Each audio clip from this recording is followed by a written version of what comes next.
Foundations of glass, the September air carried a crisp promise of autumn as Fareed Hassan adjusted his tie in the hallway mirror. At 42, his salt and pepper hair and refined features reflected both the success of his architectural firm and the weight of the past 3 years. The photograph beside the mirror, his late wife Samira holding their daughter Zara on her 6th birthday, still brought a familiar ache to his chest. "You look handsome," came a honeyed voice from behind him. Dina, his wife of 8 months, glided down the staircase in an emerald dress that complemented her olive skin. At 35, she possessed the kind of elegance that turned heads at charity galas and business dinners, precisely the poise that had first caught Fareed's attention during a fundraiser for children's education. "Thank you," he smiled, taking her hand. "Is Zara ready? We should leave soon if we want to make the reservation." A flicker of something, annoyance perhaps, crossed Dina's face before dissolving into concern. "Darling, I just checked on her. She's complaining about a stomach ache again. I think it might be best if she stays home with Mrs. Patel tonight." Fareed frowned. "That's the 3rd time this month. Maybe we should see Dr. Kapoor about this." "Children get stomach aches, Fareed, especially when they're—" Dina hesitated, squeezing his arm gently. "Still processing change. Mrs. Patel has been with your family for years. She'll take excellent care of her."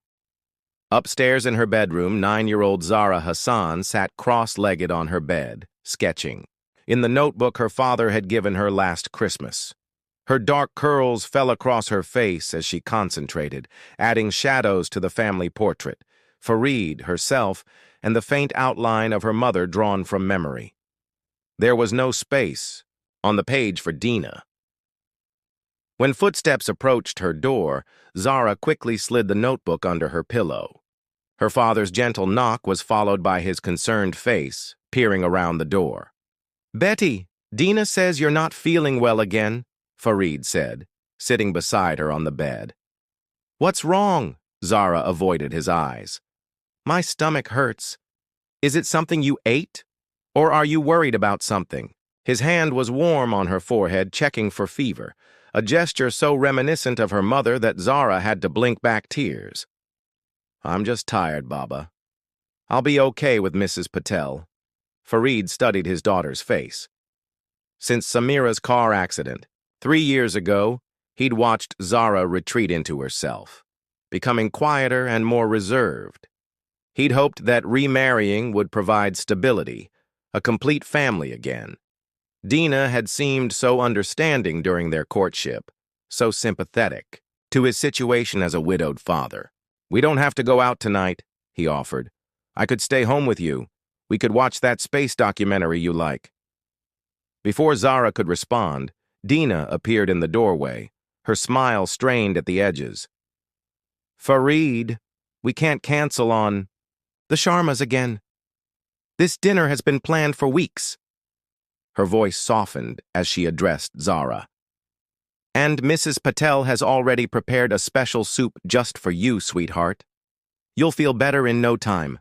The endearment sounded hollow to Zara's ears, but she nodded, not wanting to cause trouble. "It's okay, Baba. You should go." Reluctantly, Fareed kissed his daughter's forehead. "If you need anything, call me immediately. We won't stay out late." As soon as the door closed behind him, Dina's smile vanished. She straightened a picture frame on Zara's dresser with deliberate precision. "Smart girl. Get some rest. And remember to finish your mathematics homework before tomorrow. I checked. And you've only completed half." With that, she left, her heels clicking sharply down the hallway. Zara waited until she heard the front door close and the car engine start before retrieving her notebook. Outside her window, she watched her father hold the car door open for Dina, their silhouettes framed against the setting sun. A perfect picture of happiness that existed only when viewed from a distance. Whispers behind walls, the morning light filtered through the kitchen windows as Zara quietly prepared breakfast. At only 9 years old, she had mastered the art of cooking eggs just the way her stepmother preferred, whites fully set, yolks still, runny, and arranging fresh fruit in the exact pattern Dina had once demonstrated with exaggerated patience. The presentation reflects the care put into preparation, Dina had explained, her voice dripping with false sweetness while Farid beamed at what he interpreted as motherly guidance. Today, like most weekday mornings, Farid had left before dawn for a meeting at his architectural firm's newest project site, a luxury hotel complex that had consumed much of his attention for the past 3 months. His absence had become the silent signal for the household's transformation. Mrs. Patel, their longtime housekeeper who usually arrived at 9, had called in sick with a fever. The news had made Dina's eyes gleam with opportunity. "Since you're up early anyway," she told Zara while scrolling through her phone, "you'll need to vacuum the living room before school. The Joshis are coming for tea this afternoon, and everything must be perfect." Zara placed the breakfast plate before her stepmother, careful not to spill the freshly squeezed orange juice. "But I have a math test today. I was going to review my notes this morning." Dina looked up, her perfectly manicured finger pausing mid-scroll. "Your father built this house with his hard work, Zara. The least you can do is help maintain it." Her voice remained level, but her eyes hardened. "Unless you'd prefer I tell him how difficult you're being whenever he's away?" The threat hung in the air between them. Zara had learned early in Dina's tenure as her stepmother that any complaints to her father were skillfully twisted. Her tears became manipulation, her words misrepresented as disrespect toward her new mother. Worse, Dina's most cutting remarks were always delivered when they were alone, leaving no witnesses to the slow erosion of Zara's confidence. "No, I'll do it now," Zara whispered, already moving toward the utility closet. "That's better. And don't forget to dust the bookshelves. I found fingerprints yesterday." Dina took a delicate bite of her eggs. "Oh, and your art teacher called yesterday. Apparently there's a weekend program she thinks you should join." Zara paused, hope flickering across her face. Mrs. Sharma, her art teacher, had mentioned a special workshop for talented students. For weeks, Zara had dreamed of participating, of spending hours immersed in colors and shapes that allowed her to express what she couldn't say aloud. "Can I go?" she asked, unable to hide her enthusiasm. Dina dabbed her lips with a napkin. "I told her we couldn't possibly fit it into our schedule. Your father expects you to focus on academics, not waste time on hobbies that lead nowhere." She waved her hand dismissively. "Besides, I've already committed you to helping me organize the charity auction next month. The donors love seeing children involved." The disappointment hit Zara like a physical blow, but she had learned to swallow such feelings. Her shoulders slumped as she began vacuuming, the machine's drone drowning out her thoughts. At school, Zara moved through her classes in a fog. Her math test, despite the lack of morning review time, went reasonably well. But during lunch, she sat alone, picking at her food until the bell rang. Her solitude wasn't for lack of potential friends. Rather, Dina had systematically limited her social interactions, declining birthday party invitations, and citing family commitments whenever playdates were suggested. "Family comes first," Dina would tell Farid with a warm smile. "We need to strengthen our bonds before spreading ourselves too thin with outside activities." That afternoon, Zara rushed home to clean before the Joshi's arrival. She found Dina in the living room, inspecting her work with critical eyes. "You missed a spot behind the sofa," Dina pointed out, "and these cushions aren't arranged symmetrically." She sighed dramatically. "I suppose I'll have to fix it myself." "Go change your clothes. You can't greet guests looking like that." As Zara turned to leave, Dina added, "Your father called. He'll be late again tonight. The contractor found issues with the foundation plans." A smile played at the corners of her mouth. "He asked me to tell you he loves you and to be good for me."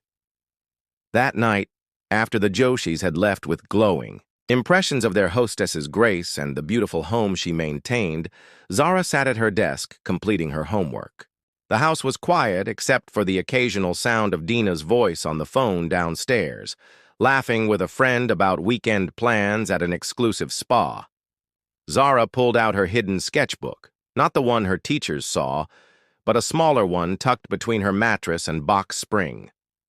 In it, she drew what she couldn't express: a bird in a gilded cage, a mask with a smile on one side and tears on the other, and most recently, a small girl carrying a house on her back while a tall figure pointed the way forward. When headlights swept across her bedroom wall, Zara quickly hid the sketchbook and pretended to be asleep. She heard her father's tired footsteps on the stairs, followed by Dina's suddenly solicitous voice welcoming him home. Through barely open eyes, Zara watched as her father peeked into her room, his face softening at the sight of his supposedly sleeping daughter. "She finished all her chores and homework without a single complaint," Dina whispered from the doorway. "You'd be so proud of her." Farid nodded, gently pulling Zara's door closed. "I already am," he murmured, his voice fading as they moved toward the master bedroom. Alone in the darkness, Zara finally allowed a single tear to escape. The truth remained trapped behind walls of silence, whispered only in the shadows of a once happy home. Truth unmasked. The Hassan family's annual summer garden party was in full swing, with nearly 60 guests scattered across the manicured lawn. Farid moved among colleagues and friends with practiced ease, occasionally glancing toward the house, where Dina charmed a circle of influential acquaintances. From the outside, they presented the perfect picture: the successful architect, his elegant wife, and their well-behaved daughter serving petit four to guests with a rehearsed smile. Farid accepted compliments about his family with appropriate modesty, though a nagging sense of disconnect had begun to trouble him recently. Zara, once bubbly and talkative, had grown increasingly withdrawn. He'd attributed it to adolescence approaching. She would turn 10 next month, but something about her careful movements and watchful eyes reminded him of a much older soul. "Beautiful home, beautiful family," remarked Omar Qureshi, a potential investor in Farid's newest commercial project. "You've rebuilt your life admirably after Samira's passing." "Thank you," Farid replied, his gaze drifting to where Zara stood near the dessert table, her posture stiffening as Dina approached. He watched his wife whisper something in his daughter's ear, something that made Zara's shoulders hunch slightly, before she nodded and hurried toward the kitchen. "Excuse me," Farid said to Omar, suddenly compelled to follow. He moved through the crowd, stopping only briefly when caught in conversation. By the time he reached the kitchen, Zara was balancing a fresh tray of hors d'oeuvres while Dina supervised. "Clumsy." "Girl, you nearly dropped them. Pay attention," Dina was saying, her voice low but sharp. "And smile when you're serving. Nobody wants to see a sullen child." "I'm trying," Zara whispered, adjusting her grip on the heavy tray. "Try harder. And when you're done, the ice bucket needs refilling." Dina straightened, her expression instantly transforming when she spotted Farid in the doorway. "Darling, are you looking for more of those salmon canapes? They're going quickly." Farid studied his wife's face, then his daughter's. "Actually, I thought Zara might like a break. She's been serving guests for over an hour." "Oh, she doesn't mind, do you, sweetheart?" Dina's hand rested on Zara's shoulder, fingers pressing just firmly enough to communicate a silent warning. "She's been such a wonderful helper today." Before Farid could respond, his business partner Imran appeared, urgently requesting his opinion on something a potential client had said. Reluctantly, Farid left, but the image of Zara's resigned expression lingered. 3 days after the party, Farid returned home early from work, having canceled his afternoon meetings due to a persistent headache. The house was quiet when he entered. Dina was at her weekly tennis lesson, and Zara should have been at her mathematics enrichment program, which didn't end until 4:30. He was halfway up the stairs when he heard muffled sounds from the laundry room. Frowning, he changed direction, pushing open the door to find Zara sorting clothes, her small hands transferring wet items from the washing machine to the dryer. "Zara? Why aren't you at math class?" His daughter startled, nearly dropping a damp towel. "Baba, you're home early, and you should be at the learning center," he replied, confusion giving way to concern. "Are you ill?" Zara bit her lip, eyes darting toward the doorway as if checking for someone else. "No, the class was canceled today. The teacher had an emergency." Something in her hesitation triggered Farid's suspicion. "That's strange. I pay for those classes directly, and no one called to inform me." He stepped closer, noticing now the redness of her hands from the hot water and detergent. "Zara, this is Mrs. Patel's job. Why are you doing laundry instead of studying or playing?" I just wanted to help," she stammered, but her eyes remained fixed on the floor. "Look at me," Farid said gently, kneeling to her level. "What's really happening here?" The dam broke. Tears welled in Zara's eyes as words tumbled out. How Dina had withdrawn her from the enrichment program 3 months ago without telling Farid, claiming the teacher had reported Zara was disruptive. How the money supposedly still paid for classes was instead funding Dina's additional spa treatments. How Zara spent those afternoons cleaning, cooking, and doing household chores while Dina told Farid invented stories about mathematical progress. "She said you'd never believe me," Zara whispered, tears streaming down her face. "That you'd think I was lying to make you stop loving her." Farid felt as though the floor had disappeared beneath him. He pulled his daughter into his arms, feeling her thin shoulders shake with suppressed sobs. "I will always believe you," he promised, his mind racing through months of missed clues and dismissed concerns. "And I will always love you first." That evening, after sending Zara to her grandmother's house with a hastily packed overnight bag, Farid conducted a systematic investigation. He discovered Dina's deceptions extended beyond the canceled classes, credit card statements revealed, shopping sprees disguised as charitable donations, and calls to Zara's school uncovered declining grades and concerning notes from teachers about her increasing isolation and anxiety. Most damning was what he found on the home security system. He'd installed last year but rarely accessed, footage of Dina's transformation the moment his car left the driveway each morning. The harsh words, the belittling commands, the occasional cruel pinch when Zara didn't move quickly enough. By midnight, Farid had compiled irrefutable evidence of Dina's true nature. As he waited in his darkened study for his wife to return, from her suspiciously late book club meeting, he felt not the hot burn of anger, but the cold clarity of purpose.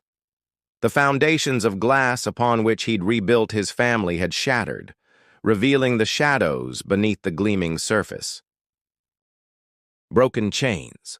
The divorce proceedings lasted 3 acrimonious months, during which Dina transformed from wounded wife to vindictive adversary. Her tearful public performances contrasted sharply with the vicious legal maneuvers designed to secure maximum financial compensation for her years of devotion to a troubled child. Farid, normally conflict-averse, discovered an unexpected steel in his spine. He instructed his attorneys to present the security footage in court despite Dina's attempts to have it suppressed, and methodically documented every manipulation and falsehood. The judge, a stern woman with 30 years of family court experience, saw through Dina's practiced charm. "In my assessment," she declared in her final ruling, "Mrs. Hassan's behavior constitutes emotional abuse of a minor child placed in her care. The court finds in favor of Mr. Hassan on all counts." The day the divorce was finalized, Farid and Zara stood on the courthouse steps, holding hands as reporters clamored for statements. Instead of speaking to the press, Farid knelt before his daughter. "It's just us now," he said quietly. "And I promise you no one will ever treat you that way again." Zara's smile, tentative but genuine, was the first real one he'd seen in over a year. Healing began slowly. Farid reduced his work hours and declined international projects that would take him away from home. They established new routines: breakfast together every morning, homework sessions at the dining table where Farid could offer help, and weekend adventures exploring museums, parks, and historical sites. Mrs. Patel, their loyal housekeeper, resumed her role with increased hours, becoming an additional source of stable affection in Zara's life. When nightmares woke Zara crying in the darkness, Farid never hesitated to sit beside her bed, sometimes until dawn broke. On particularly difficult nights, they would make hot chocolate and watch old movies in the living room, rebuilding their bond one shared moment at a time. "I should have protected you better," Farid said one evening as they walked along the riverfront near their home. "I was so focused on giving you a complete family that I didn't see what was happening." Zara, bundled against the autumn chill, considered this. "You didn't know, Baba." "But I should have," he insisted. "The signs were there. I just didn't want to see them." "We both wanted to believe she was good," Zara replied with wisdom beyond her years. "That's not a mistake. That's hope." During a parent-teacher conference in November, Zara's art teacher, Mrs. Sharma, pulled Farid aside to show him a portfolio of his daughter's work, drawings that chronicled her journey from despair to cautious optimism. "She has extraordinary talent," Mrs. Sharma explained, "but more importantly, her art shows healing. Look at these earlier pieces, all confined spaces and muted colors. Now see these recent ones, open landscapes, brighter palettes." Farid studied the progression with growing emotion. "What can I do to encourage this?" The children's art therapy program at the Riverdale Community Center might be perfect for her, Mrs. Sharma suggested. "It's run by a remarkable woman named Priya Malhotra. She specializes in helping children process trauma through creative expression." The following Saturday, Farid drove Zara to the community center, a renovated warehouse with colorful murals decorating its exterior walls. Inside, the art studio buzzed with activity. Children of various ages bent over canvases or molding clay with focused intensity. "You must be the Hassans," said a warm voice. Farid turned to see a woman in her mid-30s with short-cropped hair and paint-spattered overalls. "I'm Priya. Welcome to our creative sanctuary." Something about her direct gaze and genuine smile caused Farid to momentarily lose his train of thought. "Yes, I'm Farid, and this is my daughter Zara. Mrs. Sharma recommended your program." Priya knelt to Zara's level, speaking not with the condescending tone many adults adopted with children, but with sincere interest. "Lakshmi Sharma says you have a unique artistic voice. Would you like to show me some of your work?" Shyly, Zara opened the portfolio she'd brought. Priya examined each piece carefully, asking thoughtful questions about techniques and inspirations. When she reached a particularly dark image, a girl trapped in a maze of thorns, she didn't flinch or offer platitudes. "This has powerful emotion," she observed. "You've captured feeling through composition in a way many adult artists struggle to achieve." By the end of that first session, Zara had joined a small group working on a collaborative mural, her initial hesitation giving way to cautious engagement. Watching from the parents' waiting area, Farid felt a knot of tension he hadn't realized he'd been carrying begin to loosen. "She'll be okay here," Priya said, joining him with 2 cups of tea. "Art gives children a language for experiences they don't have words for yet." "I hope so," Farid replied, accepting the tea gratefully. "The past year has been difficult," Priya nodded. "Lakshmi told me some of your situation.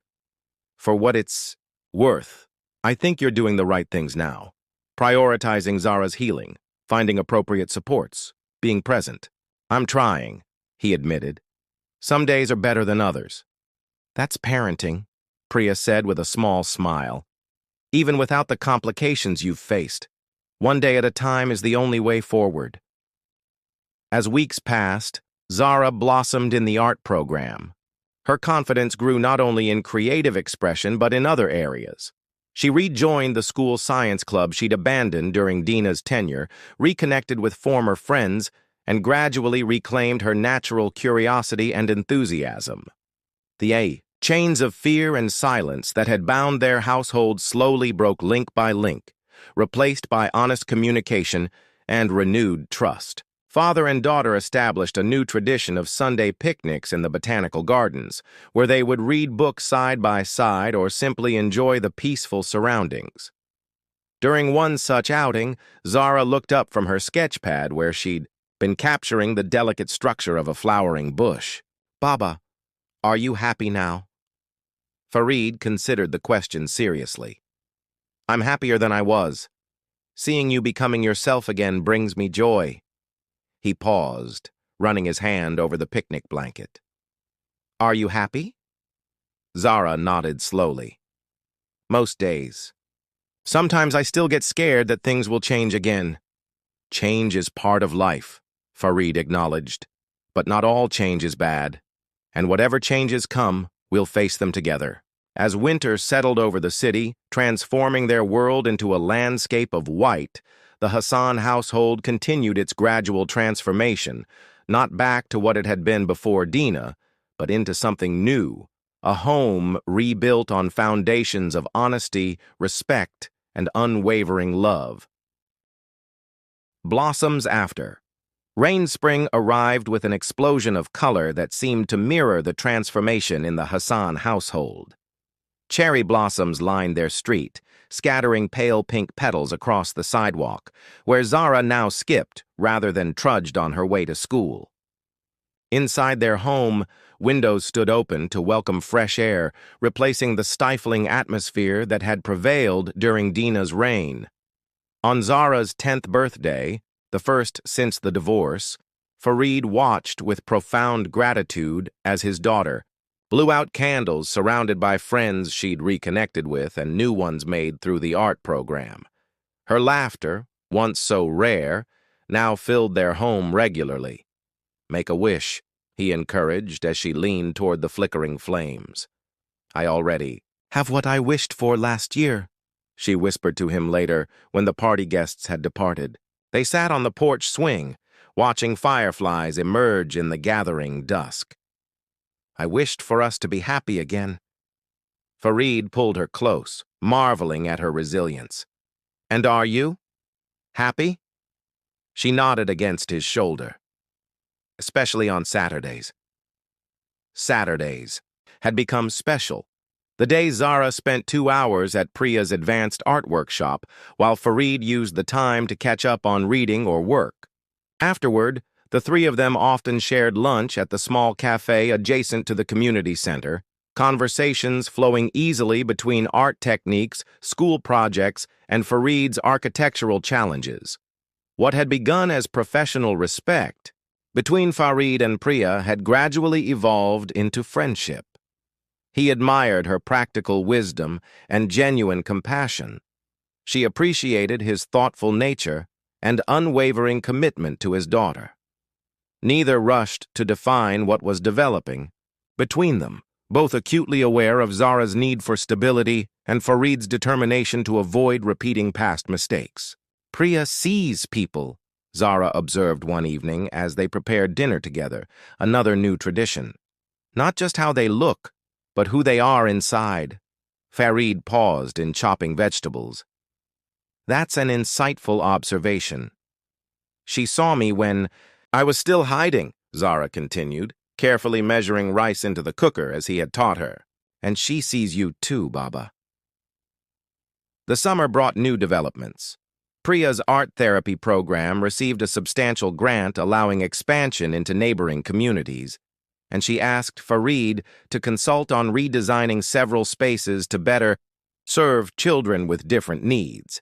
The project gave them a professional reason to spend time together, examining buildings and discussing modifications while maintaining the careful boundaries both felt necessary.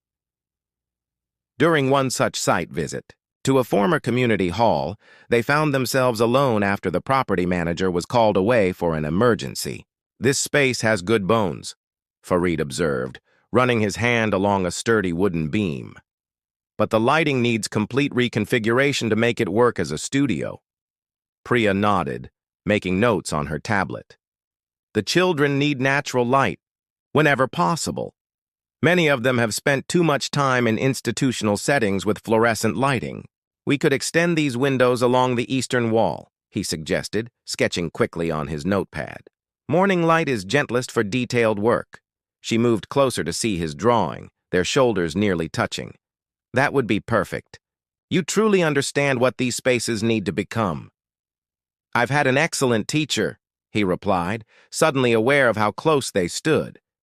"Watching you work with Zara has taught me to see spaces differently, not just as functional areas, but as environments that can either support or hinder healing." Priya looked up, her expression thoughtful.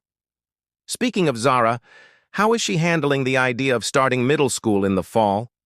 The moment of personal connection shifted seamlessly back to safer ground, a pattern they had established without discussion. Farid accepted this transition with both disappointment and respect. "She's nervous but excited. Her art portfolio earned her a spot in the advanced program, which boosted her confidence considerably." "She's come so far," Priya said with evident pride. "You both have." Later that week, Zara surprised Farid by asking if they could invite Priya to their home for dinner. "We always meet her at restaurants or the center," she pointed out. "She should see where we live, too." The simplicity of the request belied its significance. Their home, once a stage for performed perfection under Dina's direction, had become a genuine sanctuary. Inviting someone into this space represented a new level of trust. "If you're comfortable with that, I think it's a lovely idea," Farid said carefully. "What should we cook?" Zara considered this with endearing seriousness. "Something homemade, not fancy like Dina's dinner parties, something real." The evening of Priya's visit arrived with unexpected nervous energy. Farid found himself rearranging books on shelves and adjusting throw pillows, behaviors that triggered uncomfortable memories of Dina's obsessive staging. Recognizing this, he deliberately left a newspaper unfolded on the coffee table and Zara's art supplies scattered across the dining table. "Our home doesn't need to be perfect," he reminded himself. "It needs to be honest." Priya arrived with a potted jasmine plant instead of cut flowers. "Something that grows," she explained, and comfortable ease in their space. She admired Zara's artwork displayed prominently on walls once reserved for expensive abstracts, and listened attentively as Zara gave a tour, explaining the changes they had made over the past year. "And this is my mother," Zara said, pausing before the photograph of Samira that now hung in the hallway rather than hidden in Farid's study where Dina had relegated it. "Baba says I have her laugh." "I can see that," Priya replied gently. "You have her creative spirit too, I think." Over dinner, a simple but delicious vegetable biryani they had prepared together, conversation flowed without effort. Zara described her upcoming school project on environmental conservation. Priya shared amusing stories about the community center's recent fundraising event. Farid discussed his firm's new focus on sustainable urban housing. As Zara cleared the dishes, insisting she could handle dessert preparations alone, Priya and Farid moved to the porch swing that had become a favorite family spot. "You've created something beautiful here," Priya observed, looking out over the garden where wildflowers had replaced Dina's regimented rows of imported blooms. "Not just the house, but the feeling within it." "We're still finding our way," Farid admitted, "but it feels authentic now." "Authenticity is underrated," she replied with a small smile, "especially after you've lived with its opposite." The evening air carried the scent of jasmine and possibility. Neither rushed to fill the comfortable silence that settled between them. a shared moment of appreciation for how far they had come and the potential of what might still develop. Inside, Zara watched them through the window as she arranged cookies on a plate. Her father's relaxed posture and Priya's gentle laugh confirmed what she had begun to hope for, that sometimes, after great storms, the most beautiful gardens can grow. When she joined them, carrying a tray with tea and dessert, the three sat together watching fireflies dance across the lawn. No grand declarations were made, no dramatic pronouncements about the future. Instead, there was simply the quiet recognition that healing comes in many forms, and that sometimes the greatest love stories begin not with passion, but with patience, with the gradual building of trust and the tender nurturing of hearts that have weathered difficult seasons. As stars appeared in the deepening twilight, Zara rested her head against her father's shoulder, her hand reaching out to include Priya in their circle. Whatever tomorrow might bring, tonight they were three people who had found in each other not the perfect family portrayed in glossy photographs, but something far more valuable: acceptance, understanding, and the courage to bloom again after rain.